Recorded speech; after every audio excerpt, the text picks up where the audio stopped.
Hello,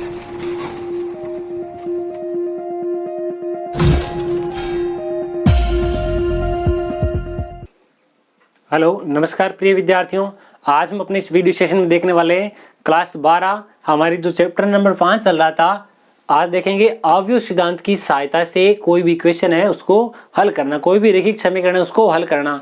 previous video हमने देखा था, हमने ये शुरुआत की थी कि रैखिक समीकरणों को किस प्रकार से हल किया जाता है। रैखिक समीकरणों को हल करने के लिए हमने दो प्रकार देखे थे, एक तो हमने डिटर्मिनेंट की फॉर्म में और एक मैट्रिक्स के फॉर्म में। डिटर्मिनेंट की फॉर्म में देखा था हमने क्रैमर मेथड, क्रैमर विधि की सहायता से दो चर वाले रैखिक समीकरण है उनको किस प्रकार से हल किया जाता है, तीन चरों वाली रैखिक समीकरणों को किस प्रकार से हल किया जाता है, वो हमने सारा कुछ देख लिया था। आज हम देखेंगे जो हमारा मैट्रिक्स फॉर्म है, मैट्रिक्स मेथड से हमारे पास दो चर वाले रैखिक समीकरण हो चाहे तीन चरों वाले, उन सबको किस प्रकार से ज्ञात किया जाता है उनकी बात करते हैं। तो सबसे पहले हम शुरुआत करेंगे, मैं कोई भी एक लीनियर इक्वेशन लिख देता हूं। मेरे पास में लीनियर इक्वेशन कुछ इस प्रकार से देख लीजिएगा, यहां मैं लिखता हूं जैसे a1x प्लस b1y बराबर c1 और a2x प्लस b2y बराबर c2। ये मेरे पास में कोई भी दो रैखिक समीकरण है। इन दोनों रैखिक समीकरण को पहले मैं मैट्रिक्स फॉर्म में लिखता हूँ। मैट्रिक्स फॉर्म में लेकर लिखेंगे तो इस प्रकार से देखिए, पहले वाले में मुझे लिखना है ये तो x के गुणांक और यहाँ पर ये लिखे हुए हैं y के गुणांक। ये दोनों किस किस के गुणांक है, एक तो x के और एक y के, और बराबर में मेरे पास लिखे हुए हैं जो दोनों के दोनों अचर वैल्यू। ठीक है, ये इन दोनों को गुणा किया जाए तो वापस यही फॉर्म में आती है। अब देखिए यहाँ तक हमने लिख दिया, ये कौन से रूप में लिखा है, ये कहलाता है मैट्रिक्स फॉर्म, यानी अवयव के रूप में किसी को लिखना। अब ये है क्या क्या वो देखिए, यहाँ मैं मान लेता हूँ ये वाला तो है ax बराबर b। क्या माना है मैंने वो देखिएगा ध्यान से। यहाँ हमने जो कुछ भी लिखा है उसमें a बराबर क्या है, ये वाला matter a1 a2 b1 b2, या मैं ऐसा कह सकता हूं मेरे पास में जो a है, a क्या है, हमारे पास में जितने भी चर दिए हुए हैं, चर जो x है y है, अगर तीन इक्वेशन होती तो x y z भी होता, चर x y के जो गुणांक दिए गए हैं उन गुणांकों का मैट्रिक्स है हमारे पास में।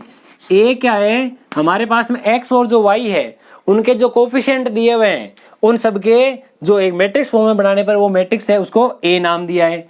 अब इसी के साथ में जो ये क्या है x और y, इसको मैं x पर रिप्रेजेंट करता हूँ, यहाँ है x और y। यहाँ मैं लिख देता हूँ कि मेरे पास में x क्या है, जो हमें चर दिए हुए हैं, चरों का अवयव है। जितने हमारे पास में चर दिए हुए x y z इस प्रकार के, उन सभी चरों का अवयव। और इसको भी मैंने जैसे b नाम दिया है, तो b क्या है, b यहाँ पर मेरे पास में जैसे c1 और c2 है, तो कोई भी c1 और c2 क्या है, b जो मेरे पास लिखी हुई है जो अचर है, जो कांस्टेंट वैल्यू है, जो है अचरों का मैट्रिक्स। यहाँ तक थोड़ी सी ध्यान दीजिएगा, बहुत ही शानदार होने वाला किस प्रकार का, हर एक चीज आपको पूरी डिटेल के सहायता से बताई जाएगी। पूरी हम इसको प्रूव करके देखेंगे, उसके बाद में इसके ऊपर बेस्ट एग्जाम्पल है वो भी देखेंगे। इसका 1% भी आपके कोई समस्या नहीं रखेंगे। देखिए क्या लिखा है मैंने, सबसे पहले मेरे पास में दो लीनियर इक्वेशन दी गई थी, उन लीनियर इक्वेशन को मैंने क्या लिखा, मैट्रिक्स फॉर्म में लिख दिया। यहाँ पर पहले इन दोनों के कोफिशिएंट है, बाद में x और y, और आगे के साइड में जो कांस्टेंट लिखे हुए हैं, इसको मैंने a मान लिया, इसको मैंने b मान लिया, और ये वाला c। a क्या है, चर जो x y z जो भी होते हैं उनके गुणांकों का मैट्रिक्स है। ये क्या है, इन चरों का मैट्रिक्स है। और b क्या है, अचर के लिए मैट्रिक्स। यहाँ तक हमें इस प्रकार का दिया हुआ है। अब देखिए इस प्रकार से जब हल किए जाते हैं तो हमें सबसे पहले वैल्यू ज्ञात करनी होती है डिटर्मिनेंट ऑफ a की। डिटर्मिनेंट ऑफ a जो है वो हमेशा ध्यान होना चाहिए, किसके बराबर नहीं होना चाहिए, 0 के बराबर नहीं होना चाहिए। यह इस प्रकार के प्रश्नों में विशेष प्रकार से ध्यान रखना चाहिए। अब आगे बढ़ते हैं, इसकी आवश्यकता क्यों पड़ती है वो भी हम अभी देखेंगे। देखिए मैं सबसे पहले यहाँ लिख रहा हूँ ax बराबर b, मेरे पास लिखा ax बराबर b। अब मैं इसको प्रूव करता हूं कि अगर मुझे इस फॉर्म में दी हुई इक्वेशन और मुझे x की वैल्यू ज्ञात करनी है, मुझे y की वैल्यू ज्ञात करनी है, तो मेरे पास x और y किस प्रकार से वैल्यू निकाल के आएगी वो देखिएगा। मैं यहां लिख देता हूं कि दोनों पक्षों में क्या लिख देता हूं कि दोनों पक्षों में किससे गुणा कर देता हूं, देखिए मैं ए इनवर्स से गुणा कर देता हूं, दोनों पक्षों में किससे गुणा कर देता हूं, ए इनवर्स। अब मैंने अगर ए इनवर्स लिखा है तो ए इनवर्स कब पॉसिबल है, ए इनवर्स तब पॉसिबल है जब determinant of A not equal 0 हो। अगर determinant of A is equal to 0 हो तो ए इनवर्स पॉसिबल नहीं है, ए इनवर्स एग्जिस्ट भी नहीं करता है। तो यहाँ देखिए ए इनवर्स से मैं दोनों साइड मल्टीप्लाई कर देता हूँ, ए इनवर्स इंटू ये कैपिटल एक्स है, ये वाला स्मॉल एक्स नहीं है। इस कैपिटल एक्स का मतलब है ये वाला मैट्रिक्स एक्स और वाई की फॉर्म में, बराबर मेरे पास में आ जाएगा ए इनवर्स इंटू बी। अब देखिए हमने क्या देखी, प्रॉपर्टी ऑफ डिटर्मिनेंट्स पढ़ी थी, तो उसमें देखा था ए इनवर्स इंटू ए, ये क्या होता है, एक आइडेंटिटी मैट्रिक्स। तो यहाँ लिख देता हूँ आई, इन दोनों की जगह क्या आ जाएगा, आई इंटू एक्स बराबर ए इनवर्स इंटू बी। उसी के साथ एक प्रॉपर्टी और भी देखी थी कि किसी भी मैट्रिक्स को हमने देखा था यदि आइडेंटिटी मैट्रिक्स से गुणा किया जाए तो वापस वही मैट्रिक्स आती है, बराबर A inverse into B, A inverse into B. इस प्रकार से वैल्यू निकाली जाएगी। अब यहाँ देखिए इस प्रकार के जो भी क्वेश्चन आएंगे हमें सबसे पहले क्या करना है, हमें दोनों इक्वेशन दी गई होगी, दोनों इक्वेशन को किस रूप में लिखना है, इस मैट्रिक्स फॉर्म में। मैट्रिक्स फॉर्म में लिखने के बाद में हमें क्या करना होगा, इसके लिए क्या करना पड़ेगा, डिटर्मिनेंट ऑफ ए की वैल्यू निकालनी है। यदि डिटर्मिनेंट ऑफ ए की वैल्यू 0 के बराबर नहीं है तब हमें क्या निकालना होगा, ए इनवर्स। ए इनवर्स निकालेंगे, ए इनवर्स के लिए पहले क्या ज्ञात करना पड़ता है, adjoint of A, adjoint of A निकाल लेंगे, उसके बाद में डिटर्मिनेंट ऑफ ए का भाग लगाएंगे। यानी ए इनवर्स के लिए हमने क्या सीखा था, ए इनवर्स बराबर adjoint of A upon determinant of A, यही सारा कुछ पढ़ा था हमने पीछे। यदि एडजॉइंट ऑफ ए निकाल लिया, डिटर्मिनेंट ऑफ ए है तो इसमें इसका भाग लगाएंगे, हमारे पास वैल्यू किसकी आ जाएगी, ए इनवर्स की। ए इनवर्स की वैल्यू आ जाएगी, उस ए इनवर्स की वैल्यू को मुझे इस b से गुणा करना है, b यानी कि ये जो कांस्टेंट वाली वैल्यू, इससे गुणा करेंगे तब जो वैल्यू निकल के आएगी उस वैल्यू को हम तुलना कर देंगे किससे, इस मैट्रिक्स से। तब हमारे पास x की वैल्यू भी आ जाएगी, y की वैल्यू भी आ जाएगी। अगर इसमें z होता तो z की भी वैल्यू निकल के आ जाती है। तो देखिए उदाहरण से इसको बहुत ही अच्छी प्रकार से समझते हैं। दो उदाहरणों की सहायता समझेंगे। एक तो पहले जिसमें दो इक्वेशन दी गई हो, यानी दो वेरिएबल दिए गए हो, एक उसमें के बाद में लेते हैं जिसमें 3 वेरिएबल दिए गए हो। तो देखिएगा किस प्रकार से उदाहरण हमारा दिया हुआ है।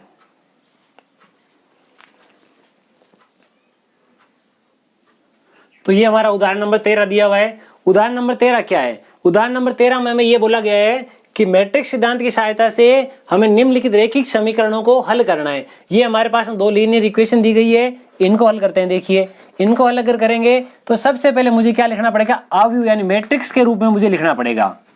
कौन से रूप में लिखेंगे, मैट्रिक्स फॉर्म में लिखेंगे। मैट्रिक्स फॉर्म जैसे कि यहाँ मेरे पास लिखा है, इनके कोएफिशिएंट एंड केवल गुणांक लिखने हैं, 5 -3, यहाँ पर ओनली 1 एंड यहाँ पर 2। और ये सारे के सारे किसके कोएफिशिएंट है, x और y के।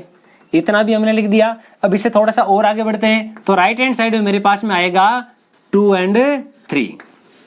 अब मैंने इनको क्या क्या नाम दिया था, यहाँ पर ये लिख देता हूं। देखिए यहाँ a क्या है, a जो है 5, 1, -3 एंड 2। इसी के साथ x क्या है, x जो है मेरे पास में x एंड y। और z क्या है, z या b मान लो, या z मानो तो भी कोई दिक्कत नहीं उसमें। b बराबर 2 और 3। ये मैंने लिख दिया कि ये वाला मैट्रिक्स जो है वो a है, ये वाला x है और ये वाला b है। अब मैंने आपको बताया था सबसे पहले फर्स्ट ऑफ ऑल आपको याद करना है कि डिटर्मिनेंट ऑफ a। तो देखिए डिटर्मिनेंट ऑफ a की वैल्यू किस प्रकार से आएगी, 5, 1, -3 एंड 2। इसकी वैल्यू फाइंड आउट करते हैं। 5 × 2 10, -3 × 1 -3 और ये हो जाएगा +3 = 13। 13 जो वैल्यू आई है नॉट इक्वल 0। अगर determinant of a not equal 0 आया है तो हम कह सकते हैं कि इसलिए a इनवर्स एग्जिस्ट करता है। a इनवर्स का क्या है, अस्तित्व है। अगर a इनवर्स का अस्तित्व है तब हम a इनवर्स निकालने से पहले, a इनवर्स के निकालने से पहले मुझे चाहिए होगा क्या, एडजॉइंट ऑफ a का सहखंड निकालना पड़ेगा। ये मेरे पास में a है, इसमें जितने भी अवयव है 1 2 3 4 चारों के अलग अलग सेकंड निकालने होते हैं। हमने किस प्रकार से पढ़ा था वो देखिएगा। हमने ऐसा पढ़ा था कि ये दोनों जो वैल्यू है वो पॉजिटिव होती है, ये दोनों वैल्यू है जो नेगेटिव होती है। यहाँ पर इस पहले वाले के लिए बात करूं तो इसके लिए ये वाला होगा 2, चिन्ह किसका, ये वाला प्लस का, ठीक है। अब बात करता हूं मैं सेकंड वाले की, तो ये वाला और ये वाला नहीं होगा, इसके लिए होगा 1, चिन्ह किसका होता है, माइनस का, तो ये -1। यहाँ तक ठीक है। अब उससे और आगे बढ़ते हैं, देखिएगा उससे जैसे आगे बढ़ेंगे ये वाली इसकी वैल्यू होती है -3, माइनस का पहले से चिन्ह होता है माइनस, माइनस हो जाएगा प्लस का और यहाँ आ जाएगा प्लस के 5। ये जो भी वैल्यू आती है इसका क्या ज्ञात करना है मुझे, इसका ट्रांसपोज ज्ञात करना है। इसका क्या करना है, ट्रांसपोज ज्ञात करना है। अब इसका ट्रांसपोज भी निकाल लेते हैं कि हमारे पास में एडजॉइंट ऑफ ए इस प्रकार से आएगा कि 2 -1 ये वाला 3 और ये वाला 5। इस प्रकार से हमारे पास में एडजॉइंट ऑफ ए की वैल्यू आ गई और हमारे पास पहले से ऑलरेडी किसकी वैल्यू है, हमारे पास डिटर्मिनेंट ऑफ ए की वैल्यू है। तो लिख देता हूं मैं ए इनवर्स बराबर, पहले तो ये वाली वैल्यू कि मेरे पास में ये तो वैल्यू किसकी है, एडजॉइंट ऑफ ए की वैल्यू है। इसमें मुझे भाग लगाना है डिटर्मिनेंट ऑफ ए, तो लिख देता हूं 1/13।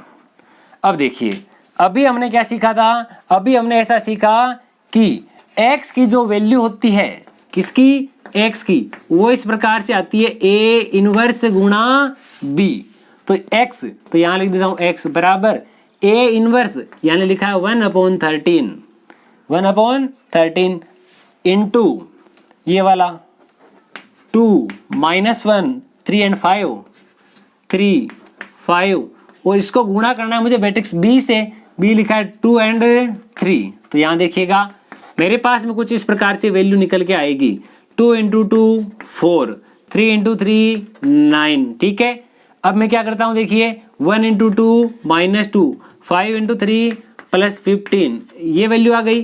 तो यहाँ मेरे पास में आ रहा है 1/13 और यहाँ मैट्रिक्स में देखिए ये प्लस के 13, ये भी प्लस के 13, दोनों में से प्लस का 13 कॉमन आ जाएगा। तो बाहर लिखा हुआ है 13/13 और अंदर बचा है 1 and 1। इधर क्या आ रहा है, इधर लिखा है ओनली x, और x किसको माना था आपने, x माना था इसको।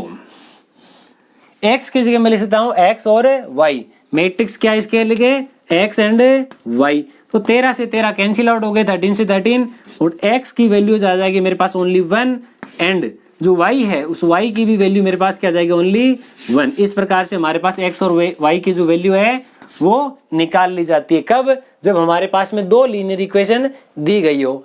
अब हम देखते हैं कि अगर हमारे पास में 2 की बजाय 3 लीनियर इक्वेशन दी गई हो तब उनकी वैल्यू किस प्रकार से फाइंड आउट की जाती है। तो देखिए हमारा next example number 14। Example number 14 में क्या दिया हुआ है, इस प्रकार के 3 लीनियर इक्वेशन दी हुई है।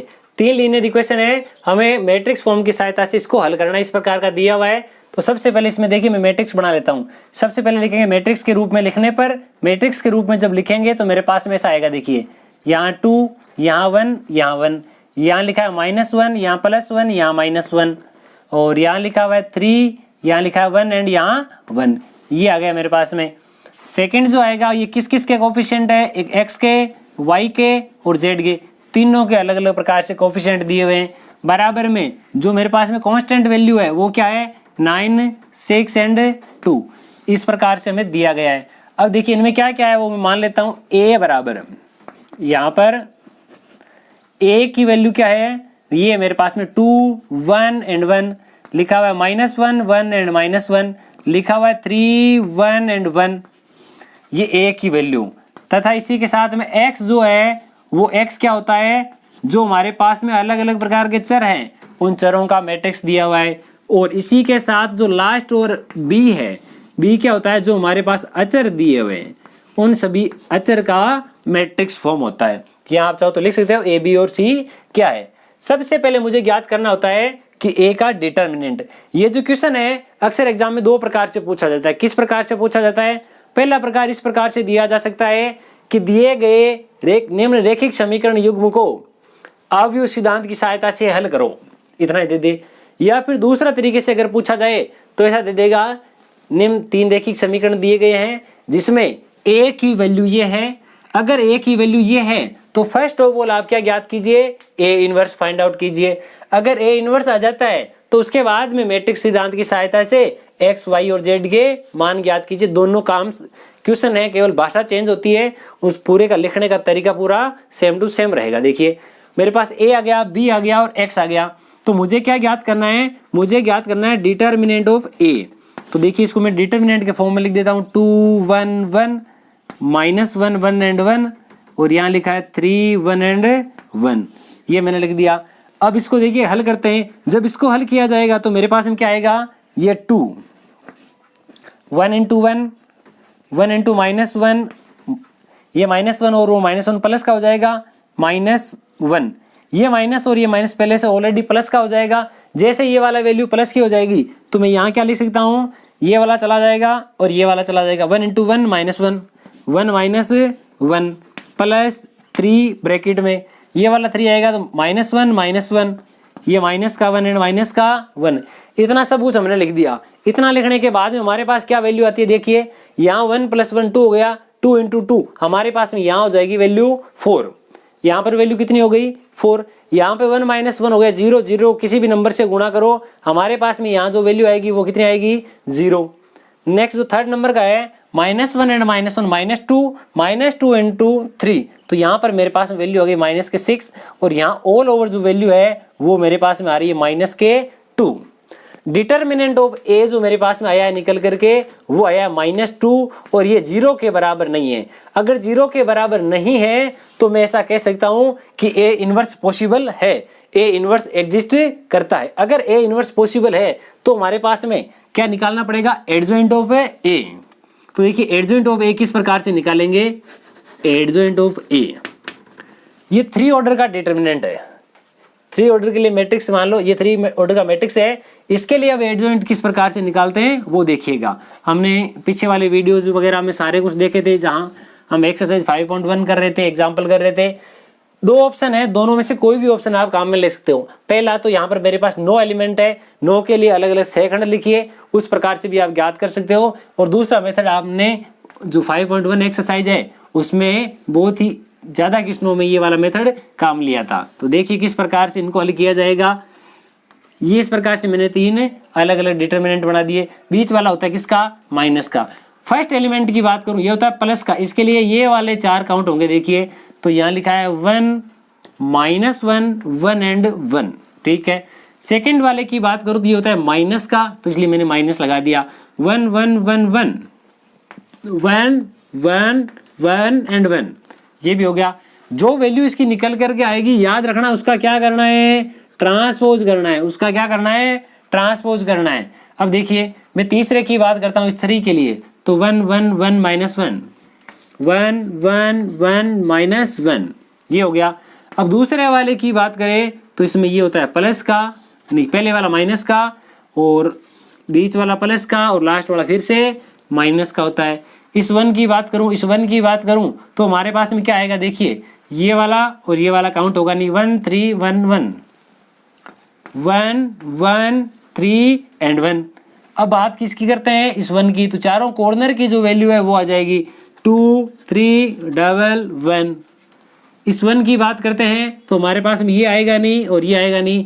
2 1 1 1 2 -1 1 एंड -1, ये वैल्यू आ गई। अब हमारे पास में ये जो लास्ट रो बची है, इस लास्ट रो के लिए मेरे पास 3 एलिमेंट है। बीच वाला जो एलिमेंट है वो होता है नेगेटिव। पहले वाले की बात करता हूँ तो यहाँ लिखा है -1, यहाँ 3 और नीचे 1 एंड देखिए 1 3 1 1। अब बात करते हैं इस 1 की, तो 2 3 1 1 2 3 1 एंड 1। अब लास्ट एलिमेंट बच गया मेरे पास, इसके लिए आ जाएगा 2 -1 1 एंड 1। यहाँ इस प्रकार से मेरे पास वैल्यू आ गई। एडजॉइंट ऑफ ए बराबर इसकी वैल्यू आ जाएगी मेरे पास, देखिए 1 इंटू 1 1 1 इंटू -1, माइनस पहले से ऑलरेडी हो जाएगा +1, ठीक है। इसके ऊपर आ जाते हैं 1 इंटू 1 1 1 इंटू 1 1, ये तो 0 हो जाएगा। यहाँ आ जाते हैं 1 इंटू 1 मेरे पास हो गया -1। नेक्स्ट आ जाएगा मेरे पास 1 इंटू 1, मेरे पास कितना हो गया, माइनस का 1, ये रखा माइनस का 1, ठीक है। इसका क्या करना है, लास्ट में ट्रांसपोज करना है। अब देखिए मैं सेकंड रो में आ जाता हूँ। सेकंड रो में मेरे पास क्या कुछ लिखा हुआ है, देखिएगा 1 into 1 minus 1 minus 3 into 1 minus minus plus का 3। अब आते हैं, देखिए 2 इंटू 1 2, 3 इंटू 1 3, 2 इंटू माइनस 1 यानी माइनस 2, और माइनस 1 इंटू 1 यानी ये वाला 1 हो जाएगा। यहाँ चिन्ह किसका? माइनस का। ये वाला होता है प्लस का, ये वाला माइनस का, और ये फिर से प्लस का। 1 into 1 minus 1, 3 into 1 minus 3, 2 into 1 2, 3 into 1 3, 2 into 1 2, 1 into 1 ये हो जाएगा प्लस का 1। अब इसको वैल्यू निकाल लेते हैं। देखिए एडजॉइंट ऑफ ए बराबर, यहाँ आएगा 1 एंड 1 2। मैं साथ ही साथ वैल्यू भी लिखूंगा और इसका ट्रांसपोज भी किए जा रहा हूँ। देखिए 1 माइनस 1 0, 0 चाहे प्लस का हो चाहे माइनस का 0 होता है। जैसे इसका ट्रांसपोज करेंगे दिया जाएगा 0। यहाँ पर 1 एंड 1 माइनस 1 हो गया, माइनस 1 माइनस 1 माइनस 2 वहां था, यहाँ आ जाएगा माइनस का 2। और आगे आ जाते हैं, यहाँ प्लस का 2 इसकी वजह से हो जाएगा माइनस का 2। ये हो गया मेरे पास माइनस का 2। यहाँ माइनस का 1 लिखा हुआ है, यहाँ माइनस का 1 और ये हो गया प्लस का 1, ये लिख दिया प्लस का 1। यहाँ माइनस के 4 माइनस 1 ये हो गया प्लस का 1, यहाँ प्लस के 3। इस प्रकार से हमारे पास किसकी वैल्यू आ गई? एडजॉइंट ऑफ ए की वैल्यू आ गई। हमारे पास में जो वैल्यू आई है एडजॉइंट ऑफ ए की, उसमें मुझे भाग लगाना है किसका? डिटर्मिनेंट ऑफ ए का। तो मेरे पास में वैल्यू किसकी आएगी? ए इनवर्स की। तो यहाँ लिख देता हूँ ए इनवर्स बराबर 1/2। 1/2 क्यों लिखा? मुझे भाग लगाना है डिटर्मिनेंट ऑफ ए का। डिटर्मिनेंट ऑफ ए की वैल्यू -2, तो लगा दिया 1/2।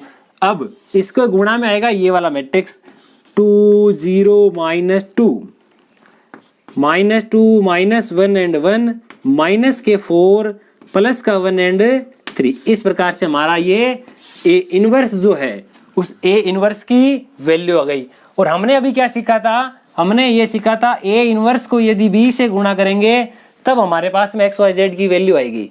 तो हमारे पास बी है पहले से, अब ये ए इनवर्स आ चुका है। ए इनवर्स को मैं गुणा करता हूं किससे? बी से। जैसे मैं ए इनवर्स को बी से गुणा करता हूं तो मेरे पास वैल्यू आएगी एक्स की। और एक्स खुद है क्या? एक्स जो है एक्स वाई और जेड तीनों का मैट्रिक्स। तो देखिए इन दोनों को मल्टीप्लाई करने पर क्या कुछ वैल्यू निकल के आती है। इन दोनों को गुणा करते हैं। तो पहले pause the video and write no. पहले यहां तक आप आसानी से लिख लीजिएगा।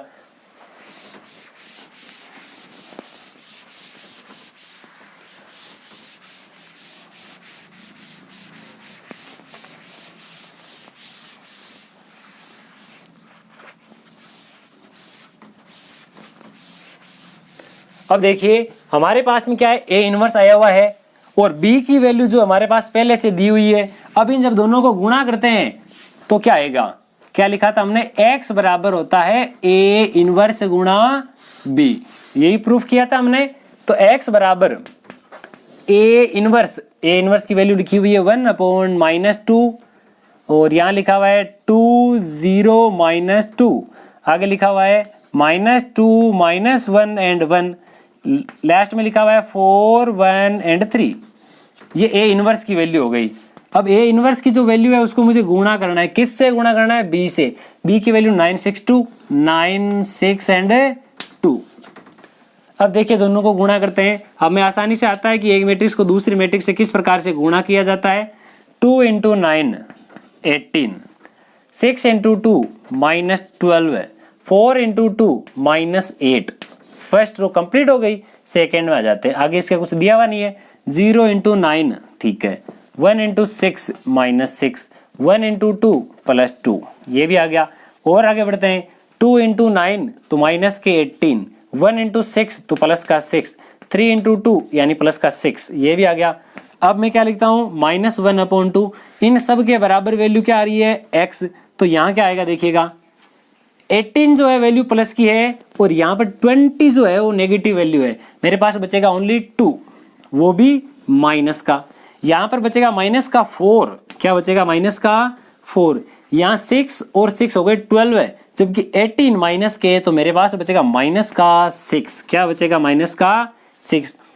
मैं इन तीनों में से 2 कॉमन ले लेता हूँ। क्या कॉमन ले लेता हूँ? 2। जब 2 कॉमन ले लिया जाएगा तो मेरे पास में आएगा x बराबर 1/2। तो मेरे पास ऑलरेडी लिखा हुआ है और मैं माइनस का 2 और कॉमन ले रहा हूँ तो अंदर क्या बचेगा? 2/2 हो गया 1, 4/2 हो गया 2, 6/2 हो गया 3। ये 2 से 2 कैंसिल हो गया, माइनस माइनस कैंसिल हो गया, और x जो है वो क्या है, x, y और z इन तीनों का मैट्रिक्स है। तो यहाँ लिखा हुआ है मेरे पास 1, 2 एंड 3। तो यहाँ से हम कह सकते हैं x बराबर, y बराबर और z बराबर। x की वैल्यू ओनली 1, y की वैल्यू 2 एंड z की वैल्यू कितनी आई, 3। इस प्रकार से हमने x, y और z तीनों की वैल्यू निकाल ली। आज हमने इस वीडियो में क्या देखा, आव्यूह सिद्धांत की सहायता से जो रैखिक समीकरण है उनको किस प्रकार से हल किया जाता है। यदि 2 दिए हुए हो तो भी किस प्रकार से हल किया जाता है, और 3 दिए गए हो उनको भी किस प्रकार से हल किया जाता है। तो आशा करते हैं इस वीडियो का प्रत्येक क्षण आपके लिए उपयोगी साबित होगा। अगर वीडियो अच्छा लगे तो सभी दोस्तों में शेयर करें।